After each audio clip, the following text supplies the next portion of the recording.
Less than 2% of high school athletes realize their dream of competing at an NCAA Division I program. Evan Darm lived that dream at Campbell University. Now, a decade after graduating, he is not only pursuing a coaching career at the highest level of college athletics, but is doing just that at his alma mater. Evan came to Campbell in the fall of 2011 after earning all-state honors in his native Illinois. During his time on the trails and track, he played a big role in the Fighting Camel distance program, becoming one of the best in the Big South Conference. Evan was an all-conference performer in cross-country, indoor, and outdoor track, but he may be remembered more for the determination and grit he displayed in his final collegiate race. After graduating, Evan began a coaching career that eventually led him back to Buies Creek, where he serves as head coach of Campbell's men's and women's cross-country and track and field teams. My name is Stan Cole, class of 1987, and this is the next installment of Tales from the Creek, where we visit with the people who've made this place special over the years. I'm delighted to be joined today by former Campbell distance running standout, now head coach Evan Darm. Welcome to Tales from the Creek, Evan, and thanks for taking the time to visit with us. Thanks for having me, Stan. Evan, let's just start out at the beginning. Tell us about where you grew up, your family, and how you got started in sports. Yeah, so I'm from Ottawa, Illinois. Basically, I always say from Chicago, but not really. Small little city, probably about 18,000 people. Yeah, mom, dad, two sisters. Great family of five. How did you get started in sports? I mean, did you play a little bit of everything rec growing up? Yeah, I think honestly, just part of Chicago is just everything revolves around sports. And so to me, I've probably been playing youth sports since I grew up. Started anything with the ball. If it has a ball, I played it. Soccer, basketball, baseball. Yeah, you name it. Probably not football, but I can dive into football for you in a few. And I didn't start running until high school.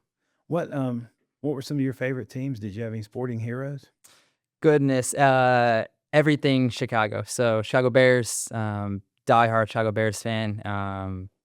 Yeah, we had season tickets to the Bears. So Wow.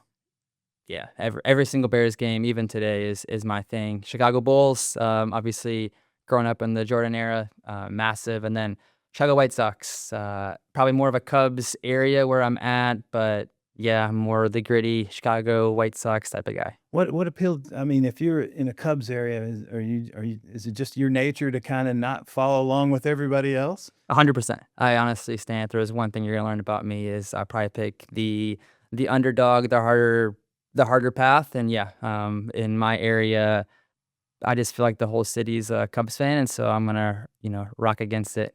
Go Sox. Now, is Ottawa south suburbs or was that where? Southwest suburbs. Yeah. Okay, so you would get to Comiskey before you got to Wrigley Field anyway, Yeah, right? it's much easier. I could shoot right in, whether I'm going to United Center or former U.S. Cellular Field. But yeah. What do you like? Why do you like the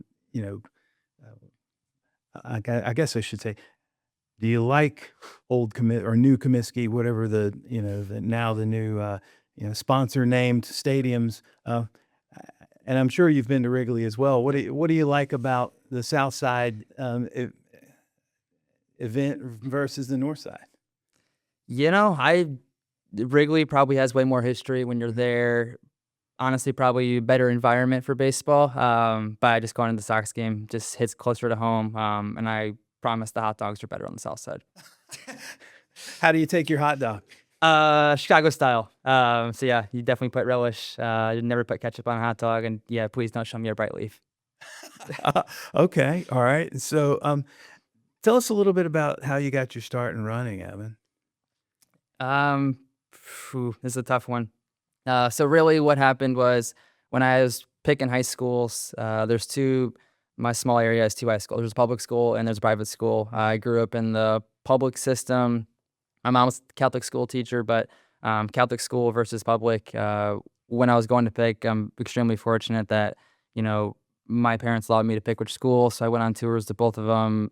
Honestly, I felt like it was a recruiting tour for both. These are the sports you can kind of do. Like I said, I grew up soccer, basketball, baseball. When I visited the public school, was basically told I wasn't probably going to be good enough for soccer, which felt like I was decent at soccer, so that was hard to hear. If you know my stature, I'm a little small, but playing high school basketball, but I played basketball all the way through, and then baseball. And so when I visited the public school, I was really pitched into probably not going to be good enough for soccer. You should do wrestling by default. You could probably be all state just due to your size. I'm sorry if I'm wrong on my wrestling stats, but the under 100 weight class is often an easier path to getting a state medal, scoring points for the high school. And yeah, it just didn't appeal to me. Didn't wrestle growing up, and yeah, I used my stature to my advantage in terms of sport, and I didn't see it as a hindrance, and I didn't want to be given, an all-state opportunity, and so that wasn't appealing to me. I visited the Catholic school, and I feel like I heard the voice of opportunity. They said I could do football, and I was 5'7", probably 90 pounds, and I was like, sweet. They'd give me a shot for basketball just by default. Had to go through the tryout, and then obviously baseball, and so money was tight. Like I said, my mom's a Catholic school teacher, so I knew it would be a hard decision. But ultimately, that's where I felt like was home, and so I chose that route. From there, yeah, I guess I did football, weightlifting all summer to get ready for my freshman year of high school. The 6 a.m. grind. I think I was back in the gym at 4, trying to get ready all the way up to the week of football pad practice starting, and so. Football pad practice was supposed to start, let's say, on a Monday. My mom approached me maybe, that weekend and was like, hey, before you go to football, I have a friend who helps out with the cross country team. Maybe we can consider this. I told her, heck no. Just that I was like, no, I don't think I don't run. I'm getting ready for football. Like I said, I was a diehard football fan. Mhm. And so came to it, and, she kept pushing. Yeah, she's a character, and so it came down to it. She basically loaded on the car to go to practice. She's like, "Hey, I'm gonna drop you off there." So their practices were at the exact same time. Mhm. She drove me, and I was like, "I don't want to go." And so she pulled up the cross country team practice. I remember quite literally, we sat outside of the practice. We sat there, and I was like, "I'm not getting out of the car." I looked over, the men and women were out there in their short shorts, and that just wasn't my vibe. It's like, "Mom, I'm not going." She's like, "Yeah, you are." We went back and forth a couple times. She opened the car door. I got out of the car. I'm literally going to my freshman year of high school. After she's gonna come over and open my door. I kicked the door open. Stepped outside. Walked over to a bunch of individuals I never met before that were wearing running shoes, and I was out there, not expecting to run. Right. So I think I had some Carmelo Anthony basketball shoes on, some baller shorts, and yeah, I stepped out there. I can kinda keep diving into this if you want me to. Yeah, I Sorry. mean, tell what uh, eventually at that age, for us growing up, you were what, 14, 15 years old, something like that. When mom says do it, and you're eventually gonna, you know, follow her instructions. What happened from there? Yeah, my mom's changed my life in so many ways, but yeah, from there, listened to the coach talk about the day. He did a great job of kind of honestly weaning me into it. Explained what the assignment was. Everyone's doing some insane volume. Pulls me to the side. I knew it was my first day. And yeah, Doc Chetham's he's done more for my running career than probably anybody else. But yeah, from there he pulled me to the side, said, "Hey, I got a all-state 7th grader who's going to join us today. His brother's on the team. His brother's a really good athlete for us, and so he's going to go out and run 3 miles. And so why don't you try to go out with him and then just see how close you can go. But he's going to run 3 miles." And I heard 3 miles. Had no idea how far that was going to be. Just never ran a single day in my life. And so went out there. Yeah, my ego, my stubbornness, yeah, it got the best of me, and so I went out there not knowing what it was gonna be. Basically, me and Luke battled for 20 minutes of the hardest 3 miles of my entire life. When I recognized where we were coming back, I was able to pull ahead of him, and I just ran until I didn't know where I was going.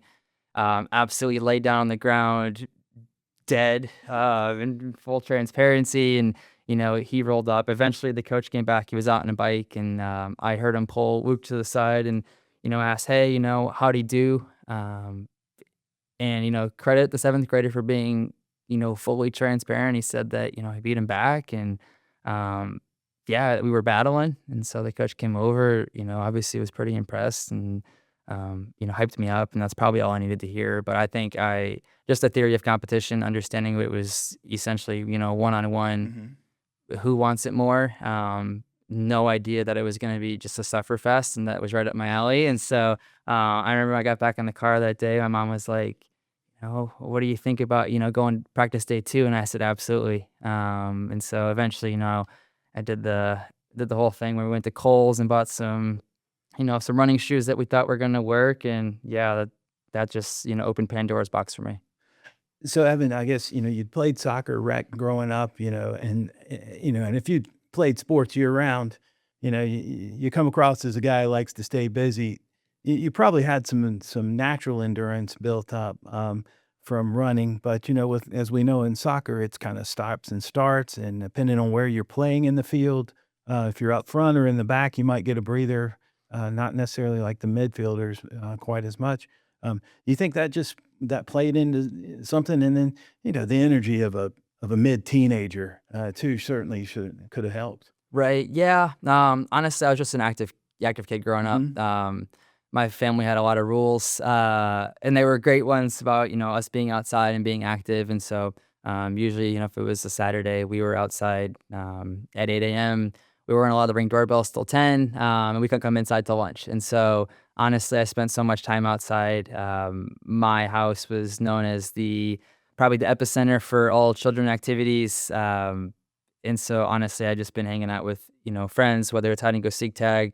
It was probably famous in my neighborhood, right up my alley. But my house was, yeah, headquarters. And then, yeah, I had a basketball hoop with, lights. And so we were often the 2-on-2 spot at night. And yeah, we're sports fanatics. So my basement was decked out with every type of sporting equipment you could want: basketball hoop, football throw, pool table, everything you could ever do. So I just been involved and been going nonstop. And so I think, to me, whenever I decided I want to do something, it's full send. And so for running, in that moment when I was challenged, in my opinion, by a seventh grader, well, my ego's way too tough to lose there. And so honestly, I think it's just the nature of sports and just loving to win. How soon, Evan, did you realize that you wanted to compete at the college level? I mean, from a guy that, ninth grade, right? Yeah. Ninth grade, you go out and do a training run for the first time, and then 4 years later, you're a college freshman, and at the Division I level. When was it did you realize that you wanna do this in college? Ooh, well, I wanted to be anything but a runner in college. Oh, wow. I grew up I really thought my scholarship was gonna be in college basketball. Wow. Yeah, I think I've practiced the Jordan crossover, fadeaway J, a million times in my driveway. And so I think, I didn't go fully into running until my sophomore year. I played high school basketball, Mhm. as a 5'7" point guard, my freshman year. And so quickly learned that to be good in this sport, it takes a lot more sacrifice and a lot more time commitment. Like, I was fortunate enough that, my team was good my freshman year, so we were able to go to state and I was able to earn a spot. So, like, I was thankful for that fall, but, as soon as I put the shoes up, I was straight into basketball. Mhm. And that was awesome. I'm scrappy, so, like, I liked the side of it. And then I came back into track once basketball ended up. Never did that before either, so that was, quite the experience. But got my butt handed to me, Mhm. and I quickly learned that, hey, if I want to be good at something, I gotta pick. And so I missed on the track side of my freshman year. Didn't enjoy that, and so that summer I kind of made the sacrifice that I'm gonna, try to be better at this at least, and kind of see what I can do. And so ended up running full time. My sophomore year, was able to make some progress. We were back at state in cross country. It probably wasn't until my junior year that I was like, maybe we could look at college for this. Honestly, it just wasn't something that, like, I didn't know enough, Mhm. honestly. And even through my senior year, I just don't think I knew enough. No one in my family ran, and so there was an understanding of how that works. My mom was just not an athlete, and so she's probably the biggest influence for me. And but with her background not being in athletics, like, we were just taking it as everything came through to us. Out, you're all state in Illinois. It's a long way to Buies Creek. What other schools were you interested in, or showed interest in you? And what ultimately made you decide on Campbell? That's a loaded question. Honestly, I thought recruiting was gonna be easy. Maybe I was naive in the time.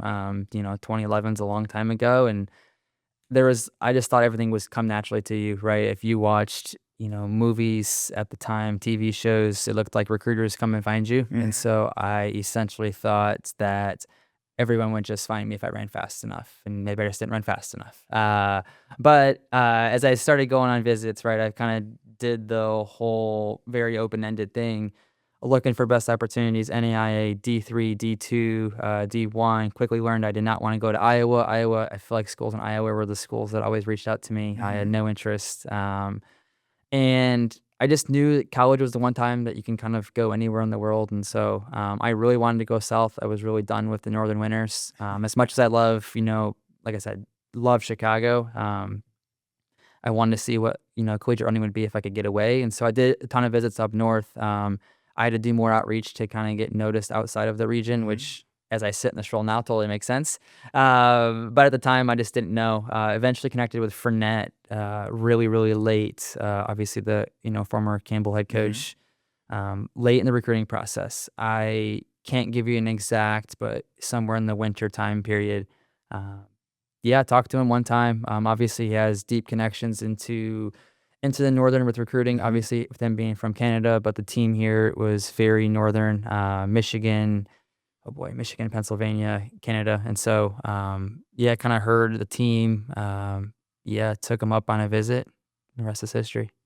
I was in school with Ken, and he likes to tell the story whether it's true or not. And he might have shared this with you, that he was the way he came from Ontario to Buies Creek, and the way he ended up here is he was flipping through one of those old college catalogs that they used to have pre-internet, and they'd be about the size of an old phone book or something like that.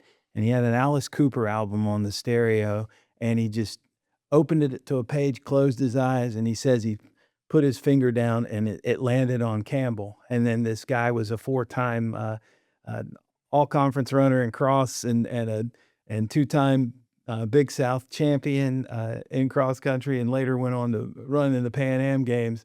Um, you know, Ken's also a good storyteller, so I take that story with a little bit of tongue in cheek, but I'm not surprised that he would give a chance to somebody who wanted an opportunity just like that, because that's kind of how he came here. Right. Yeah, no, Ken was his recruiting it's very unique, from first call to visit. Honestly, if the visit was any other way, I'm not sure I would connect with him as much. And I'm paraphrasing what he said to me on the time of the visit, but I flew down here by myself, and like I said, my family definitely trusts my intuition.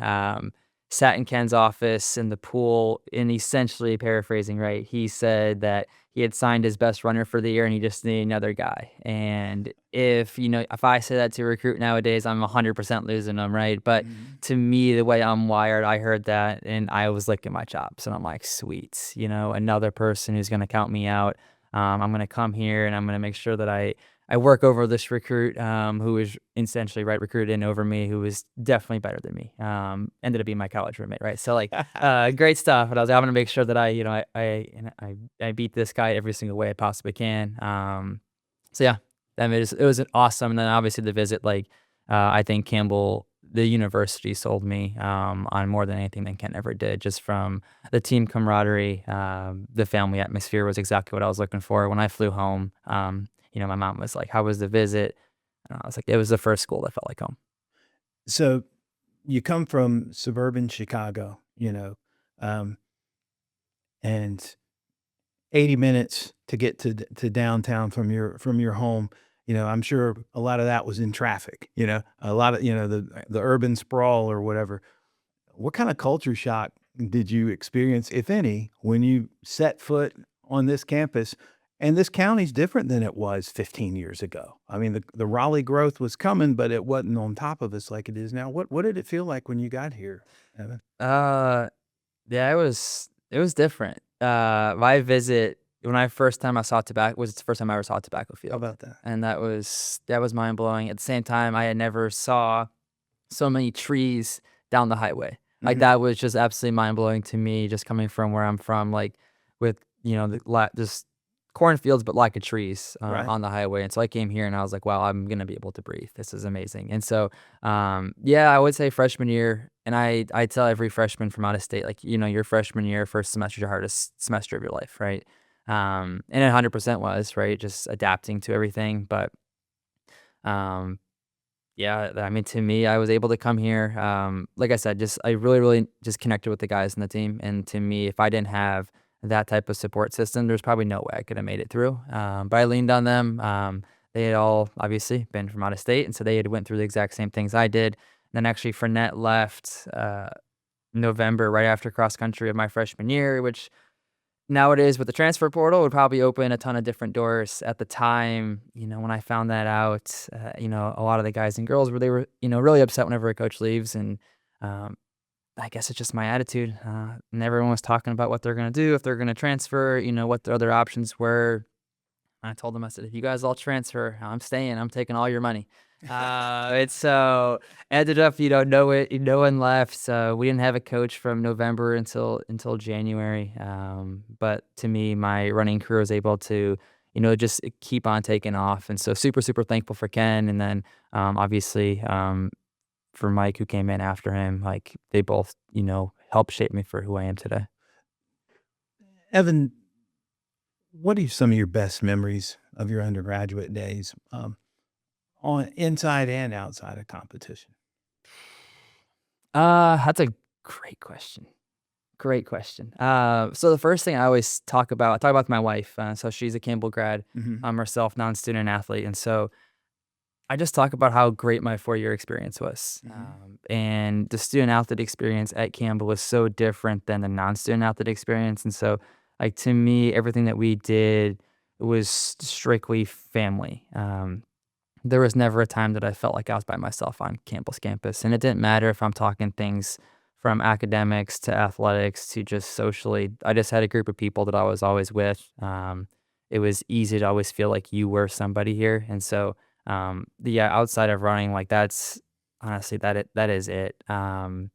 On the athletic side, to me, I just felt like my running career ever evolved. Every year was providing a new experience, new stimulus, in so many different ways. And I could share something from every year, but to me, like just team camaraderie. We used to go on, a spring break trip every year that, not through the university, not through anything other than just, the men's distance team. We would all chip in for a cabin, go up to, Gatlinburg for, a week. And to me, just spend time together. It didn't even matter the training, right? Because to me, the culture benefit from that was going to be more than training. And so there's just so many memories that stem from what athletics is able to provide.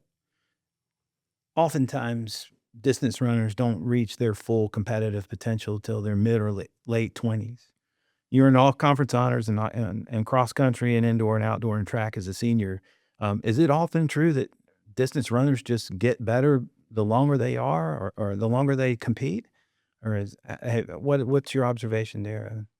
Honestly, I think if you're trained correctly, not overtrained, do things the right way, do things smart, be patient, then yes. So to me, my later start to running, my training, I always say my training age was really, really low. And so as I was able to come into Campbell and as long as I was staying healthy, I was probably getting better. And so Mhm. to me, getting the Division I experience, being able to, continue to grow and evolve, given opportunities here, um, my running career every single year just got better and better. And I'm super grateful for athletics to being able to provide the opportunities I was able to have. Because when I first got here, what those opportunities looked like to where they were, my sophomore, junior, and senior year, it was amazing to see. Evan, distance runners don't have an off season. You're competing in cross country, indoor and outdoor track. Tell us about how what your training schedule looked like and how you train your athletes now to peak in November at the cross country championship, February indoors, and in April, May for outdoors. Yeah, so honestly, my training, high school, college, it was different, right? I essentially had 3 running coaches in my running career, right? High school, honestly, I was probably running between, 30, 45 miles a week. Definitely some intensity, but it was done smartly. My coach just did a great job of really building us up. My freshman year here was very controlled. I probably ran between, 50 and 55 miles.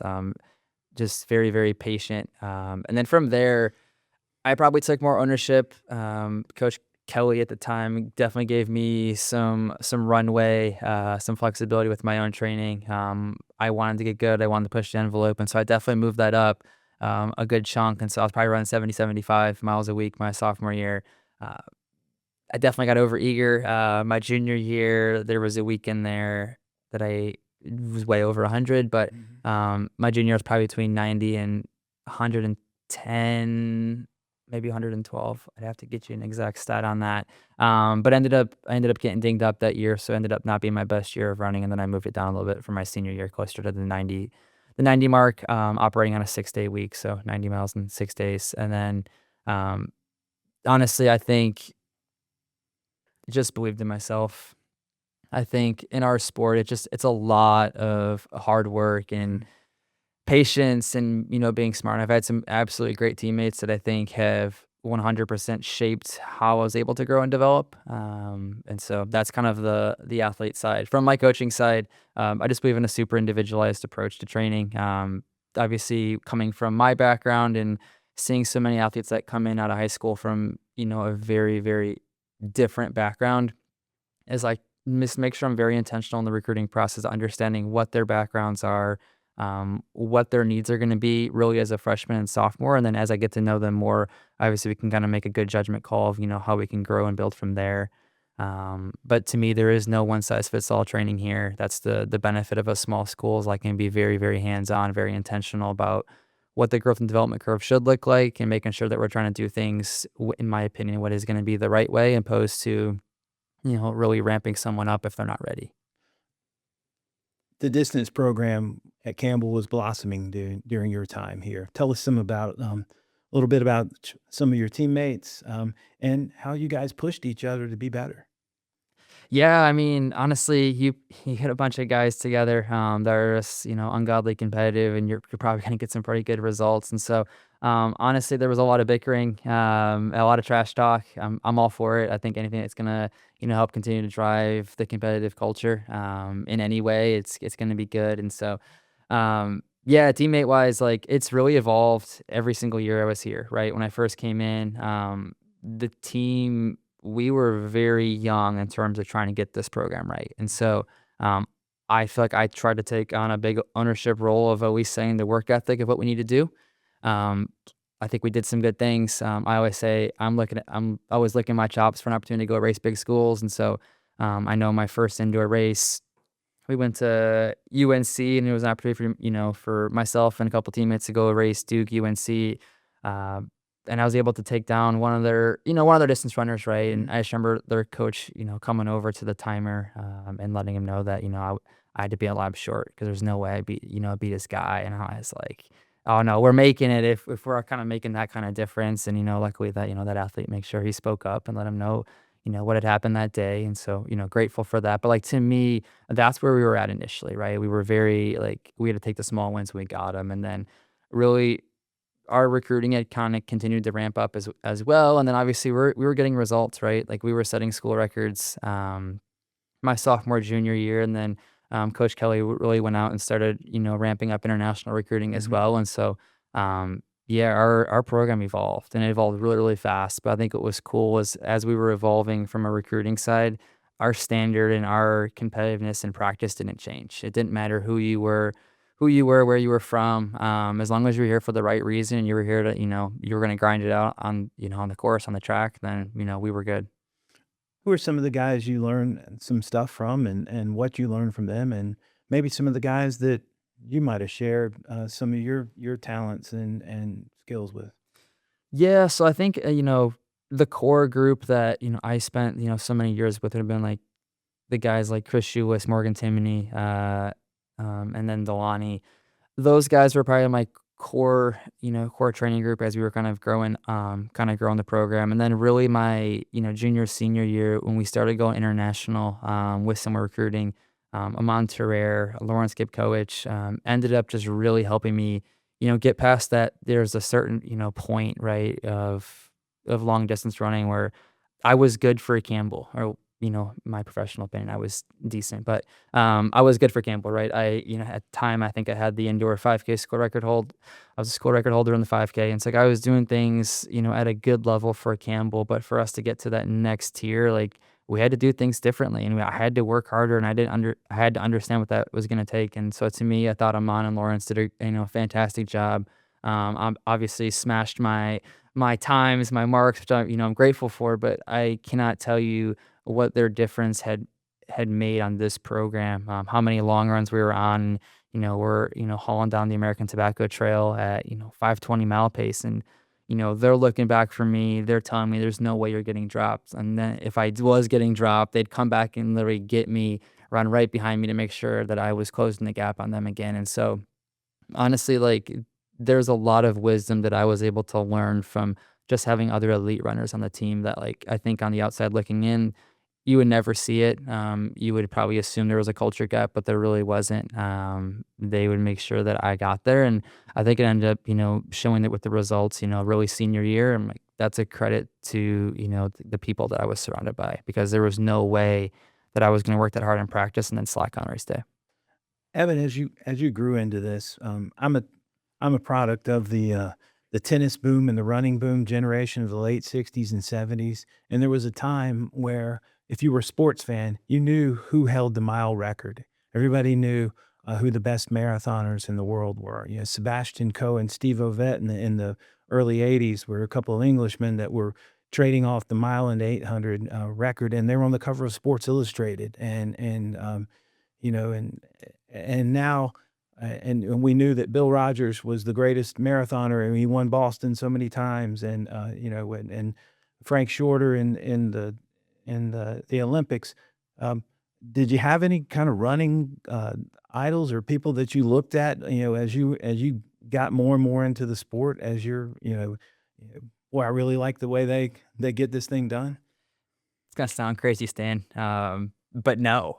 If I had to name someone, it'd be Steve Prefontaine, right? Right. I just loved a lot of the gritty quotes that he had, right? But honestly, just I'm probably a little unorthodox. I'm Hmm. just a sports fan. Right. I just absolutely love Michael Jordan, Phil Jackson, Walter Payton, and so to me, I'm that one distance runner who probably lives through other sports. Like, even to this day, I'm more likely to be, I mean, every Sunday we have off, and I'm in front of the TV watching NFL games from, I guess, 1 o'clock Eastern time until 11 o'clock Eastern time. There's no practice. That's where I'm going to be. On Saturdays, I'm watching college football. It's what I do. You're less likely to find me watching professional track. And so I live through other professional sports. And so honestly, it's more I'm leaning on the ball sports than I am leaning on track and field, just from, me growing up. And just I think there's so much that I can learn from the mentality side, the work ethic side of other sports, that's what allowed me to be who I am today. And so I still lean that way today. Evan, take us back to the 2015 Big South Outdoor Championships. You'd already finished third in the 10K, and then you entered the 5,000 meters. And tell us a little bit about that. That was ended up being your last college race, right? Yeah. It's honestly, like I said, it's just a credit to honestly just a credit to the hard work that got me there. My family flew down for this weekend, right? It's my senior year. It's our conference championship, and so um, I poured everything into that 10K. In full transparency, Amon Lawrence and myself, knowing that we were probably the three best runners in the race, and I was trying to find a way to NCAA regionals, and so Mhm. they said, "How fast do you want to run?" I said, "I want to give myself a shot at regionals," and so I think we took that 10K out on pace to, run sub 30, which should have been a PR for me. It probably at the time would have given me a chance to have a shot at regionals. And the rest of the field probably went out in 15:45. I think we probably had a minute lead at 5K. And so it was the three of us running that to try to give me an opportunity. Like I said, like two incredibly selfless individuals who were able to do that for me. And so coming back for the 5K the next day, I guess we had the podium sweep there, which, like I said, like that means everything to a program, right? When you just go out and dominate an event, like that tells you all you need to know about Campbell distance. And my mom and my little sister were there, and so doing it in front of them, that means everything. Coming back for the 5K, you're doing it for points, right? And so you're just out there, and it's the who can survive. It's the heat of the day. On day two of an event when you just ran, 25 laps the day before, and so yeah, it's what you got left. In that one, gun went off. Obviously, it's 5K conference, it's tactical, and so it got out slow. There's a herd of individuals, probably 20 of us in the pack. I think it was the first lap. Someone, spiked the back of my shoe, and so it popped my heel out of my shoe. I may have made it, another half a lap, and then, my shoe was coming off my foot. So I made the decision that I was going to kicked it right into the infield. So I was left with one shoe. Thought it was a wise decision at the time, I won't lie. And so, the race is on. So, we're dogging it out. So I'm, obviously barefoot on one side, spike on the other. It's probably 100 degrees because obviously, early May in North Carolina, heat of the day. And so, yeah, just grinding that through that race. I had, 2.5 miles to go, probably, 10 to 12 minutes, and probably 12. We got to about 2 laps to go. The race is kind of breaking open. Definitely tired from the 10K, and I'm frankly just getting beat, right? And so, dogging through it out, and all of a sudden I definitely can start feeling my foot burning a little bit. Mm-hmm. Glance down, and I'm not a blood guy. Usually, pass out, and I definitely can see, blood spewing out on my foot. So like that's great. Last lap definitely hurts. I won't lie to you. I saw a video clip of the last 100. I'm definitely gimping in. I crossed the line. I think I finished 7th place. Scored 2 points for the team. As immediate as I crossed that finish line, my AT, my guy Craig, shout out Craig, best AT I ever had, was literally there, scoops me up, throws me on a golf cart, gets me wheeled away. Kind of an incredible thing, surreal. Don't really remember like too much of thinking in the middle of it, right? This happens so fast, right? Someone steps on your shoe kind of keeps coming off, kick it off, just caught in the moment, right? I'm really, really good about being present in the moment. Didn't really realize what was happening until I was about 2 laps left. Last lap, it hurt. And then, get seen by, medical on, High Point's campus, and, they're highly concerned about my foot, what that looks like, trying to get track debris off of my foot, trying to stop, bleeding. Have to get sent off to, another medical center where they had to, inspect some carnage, some gore on my foot of what was going on, what happened. Definitely a little unusual. Turns out I had 2nd and 3rd degree burns on my foot.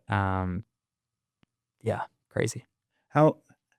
How long before you got back out there and running? I mean, that probably ended your a summer of fun almost, wasn't it? Yeah, so like I said, my family was down from Illinois, and so we had an Outer Banks trip planned. And so I remember I was sitting there, and they were, digging through my foot, pulling out debris, and they're like, "Hey, we want you to do nothing, and you gotta have your foot and all this in a bag, and you gotta do all this stuff." And I was like, "Yeah, well, I'm going to the beach, and my family doesn't see the ocean, so like we're going to the ocean, and I'm going in the sand." And so I used the garbage bags from the hotel to be out there on the beach, so I wasn't getting, any infectious diseases. But honestly, I got back into running way quicker than I ever imagined. I did follow, medical protocol, and obviously anything that, Craig tells me to do, I was doing. And so we're getting ointment, we're getting cream.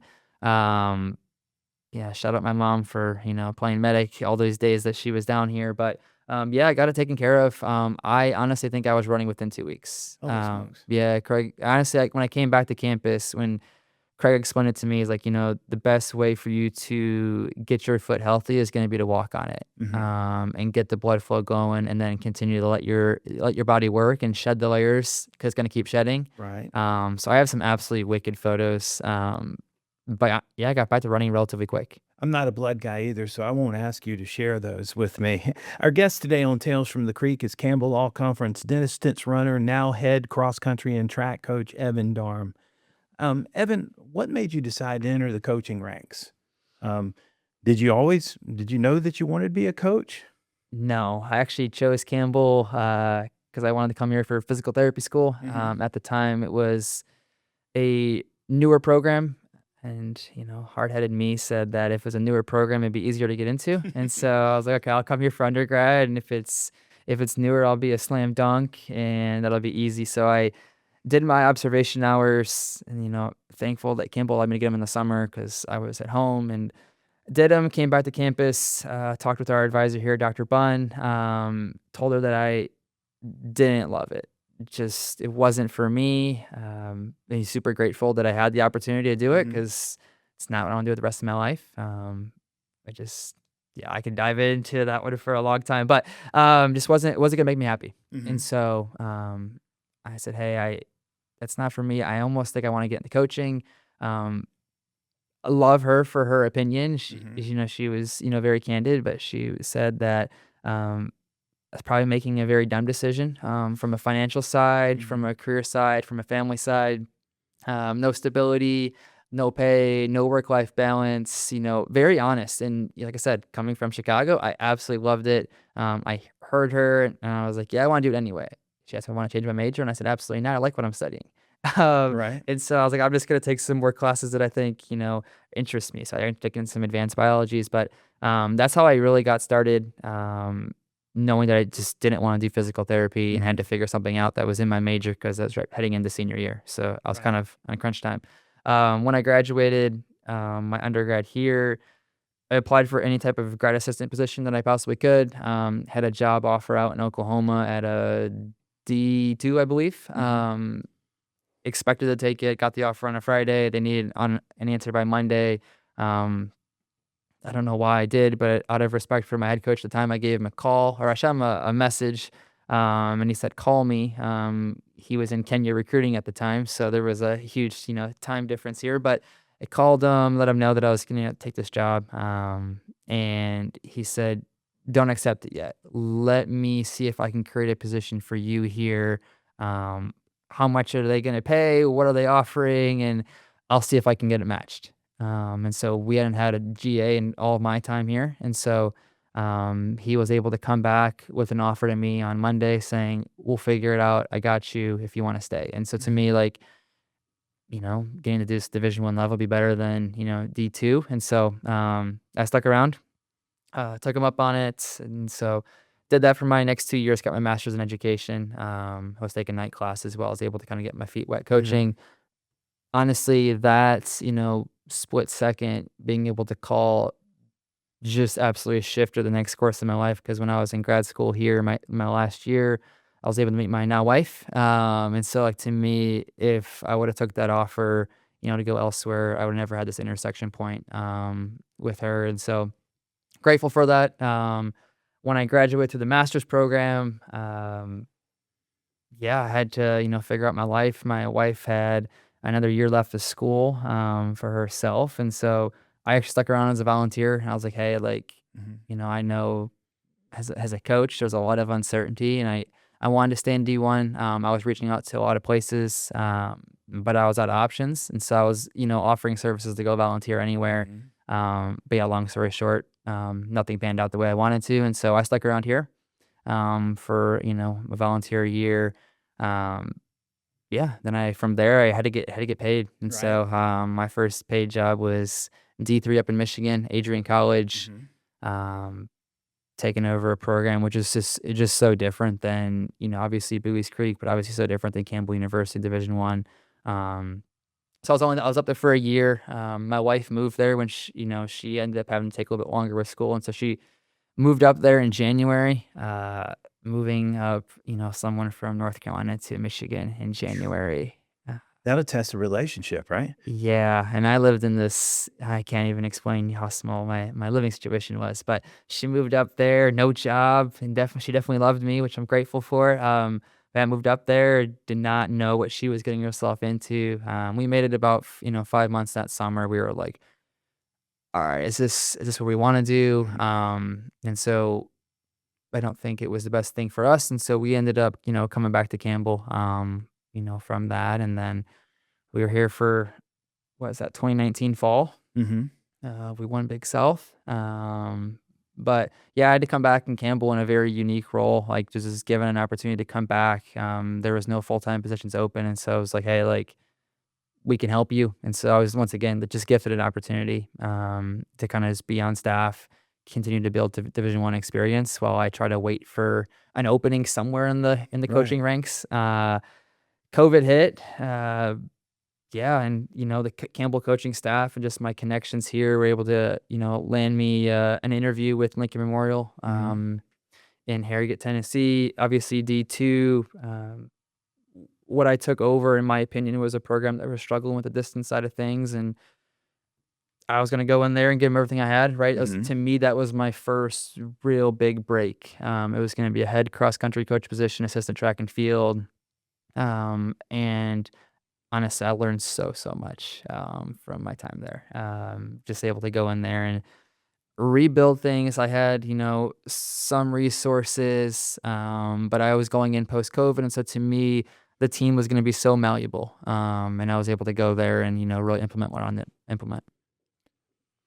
Evan, tell us a little bit about, some of your coaching standards or the things, the way you like to coach and, expectations you have of yourself and of your student athletes. Yeah, so I think it all starts with this passion for the sport. I love what I do. I tell every single recruit, I love that I get to coach. What a gift it is to be able to support my family, by coaching cross country and track and field. Like, what a simple thought. But I poured that right back into them. My expectations are going to pour it right back into us and right back Mhm. into the team. If they love what they do, I mean, we can go really, really far. And so, my expectations that everyone comes here, they're going to work hard. At Campbell University, I think our program's surrounded by grit. We're not flashy. We're never going to be flashy. And so we're going to be founded in hard work. Um, we're going to be relentless when it comes to racing and when it comes to training. I'm a person who I want us to be bold on race day. We're going to make mistakes and we're going to grow through it. Mhm. And we're going to continue to do that. We're going to be ungodly consistent over and over again. I promise teams are not going to want to race us. I don't care if that means that we don't win or if we do win. Winning is part of the process. But yeah, we focus on the process. And if we're going to be relentless every single day, eventually, right, we're going to have the outcomes eventually bounce our way. But we're not going to be focused on that. We're going to be focused on just doing the 1% every single day. Evan Campbell's got a long history of excellence in cross country and track and field. Your first coach, Ken Fournette, we've touched on some of the things he's done. All-American decathletes like Orville Peterson and Ernie White, high jumper Eric Bergman, who was an All-American indoors. So many incredible distance runners that we could spend the rest of this podcast talking about, saying their names and their accomplishments. Um, what's it now like to be the head coach of a program with this kind of tradition at your alma mater? It's a blessing. There is a ton of alumni here that have done some very, very special things, and I promise that's never lost in what we do, and how we act or how we're gonna continue to uphold the standards going forward. Um, I think to me, it's a credit to the university, right? We're like you said, we're not gonna have always the best resources, right? But when people come here, they come here for the right reasons. And I think if you go somewhere where you're gonna be valued, you're gonna be loved, you're gonna be taken care of, and I mean that holistically from academics to athletics to the university, then I think anything's possible. And I think I mean that at, the mid-major level all the way down to, any other division you're ever in. And so, yeah, I'm just super, super blessed, super fortunate that admins here believe in me and believe in the vision that I have to uphold the standards, but also raise the standards to, a level that, we haven't seen yet. Has your coaching philosophy changed over the years? You've mentioned your high school coach was so important, and then the coaches that you ran for and then worked under in college. How's it changed as you've become the one having to make the decisions? Yeah, yes and no. So to me, everything centers around, the person that I'm sitting across from, when that starts on that initial recruit.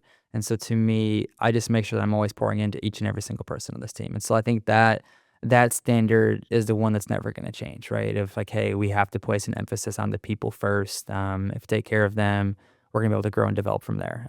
To me, what really has changed and evolved is always going to be training, right? Training literature, training studies are always going to continue to grow and evolve. And so my training may not look the same year to year, but my emphasis on taking care of the people on this team is always going to be the exact same. And I expect that out of my staff. I expect that out of the support staff, and I expect that, from my admins on campus when, we're talking about taking care of people. And I'm like, well, cool. Like if we continue to pour into them, I mean this, like we can get this program right. And so that's probably how it like best, the ebbs and flows of training. But, taking care of people and coaching people is the exact same. What are you looking for when you have a recruit?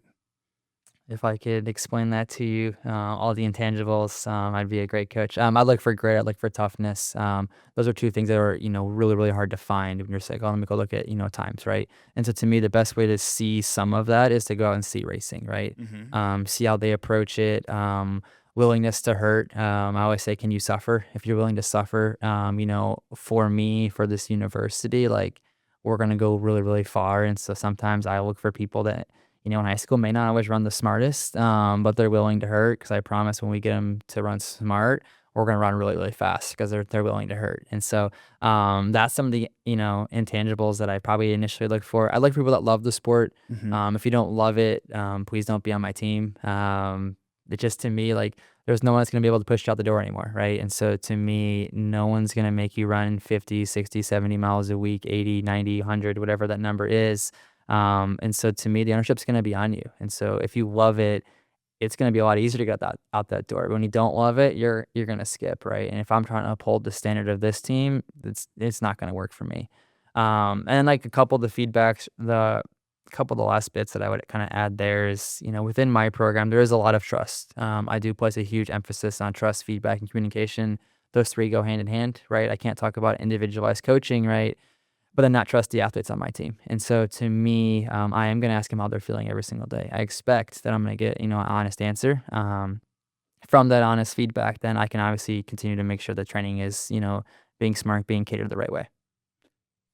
Evan, in addition to taking over as head coach here at Campbell, the last couple years, you've undergone some big time life changes. Tell us about your family and it's growing. Yeah. So honestly, like I said, Campbell's done a lot for me. And so these last 4 years have been absolutely crazy. Prior to me coming back, when Coach Givens, initially called me about taking over the assistant role, and this is, unofficial numbers, but like he probably called me 2 to 3 times before I was even remotely interested in the position, right?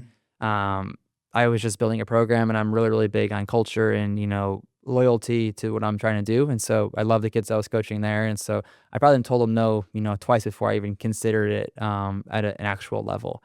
Coming back here, obviously, this is 4 years ago now, I believe. But we were getting ready to get married. We did have a venue picked in Raleigh, and so it kind of made sense for us to come back and, get going there. And so we did get married. Taylor and I got married here in Raleigh. From there, life was happening fast, right? I was an assistant coach. Coach Givens left for another institution. I took over as interim director, which was awesome. I was able to learn a ton.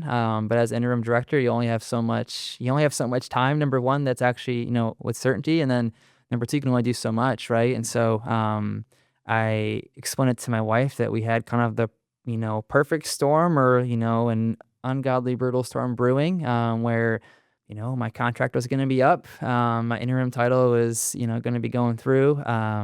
Our lease was up with we were living at, and then my wife was due with a baby at the same time. All in the span where it was it was hitting, and this has had to have been, meant to be for a reason, but it was all hitting in the same exact month. And so as we were approaching it, through that year, yeah, we were ready for it. At the same time, I believed and I trusted and everything. Like I said, I think I have some pretty good intuition, and I was like, I think it's all going to work out the way it should, and whatever's meant to be will happen. And so, yeah, it turned out where I was able to get the director job full time.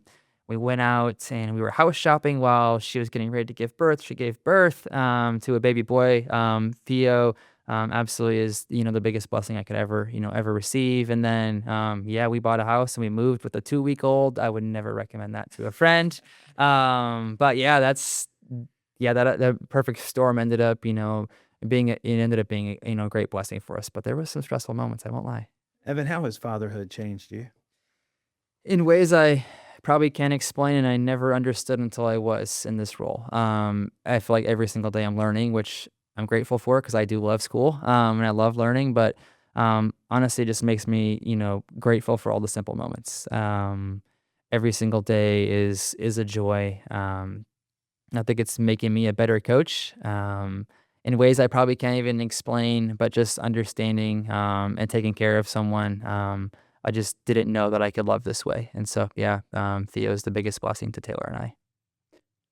Finally, Evan, can you put into words how Campbell University and this Buies Creek community have impacted your life?